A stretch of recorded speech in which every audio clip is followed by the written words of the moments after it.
ஒரு காட்டின் நடுவே அந்த மரம் மேல ஒரு புறா தன்னுடைய 3 குட்டிகளோட சந்தோஷமா வாழ்ந்து வந்தது. அவங்க தினமும் அந்த மரத்துல இருந்த பழங்களை கொண்டு உணவாக சாப்பிடுவாங்க.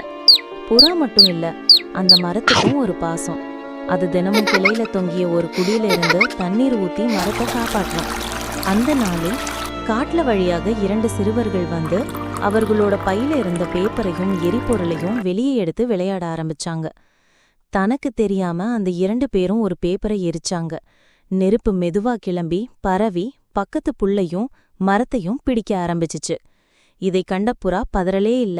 அவ பக்கத்துல இருந்த பாட்டில்ல தண்ணீரை எடுத்துக்கிட்டு ஓடி ஓடி நெருப்புல ஊத்துச்சு. ஆனா நெருப்பு அதிகமா இருந்தது.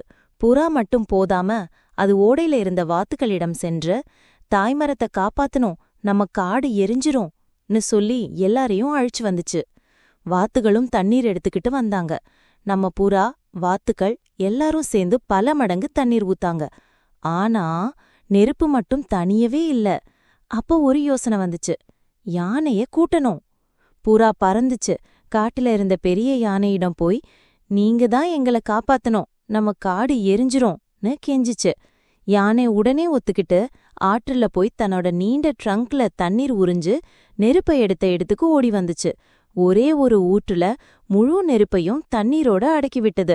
அந்த நொடி அந்த புறா, அந்த வாத்துகள், யானையெல்லாம் சந்தோஷத்தோட ஆற்றுல விளையாடி கொண்டிருந்தாங்க. காடு காப்பாற்றப்பட்டது. அந்த புறாவின் சின்ன யோசனைதான் எல்லாத்துக்கும் அடித்தளமா இருந்தது. சிறிய யோசனைகளும் பெரிய மாற்றங்களை உருவாக்கும். ஒருவரால் முடியாததை அனைவரும் சேர்ந்தால் முடியும்.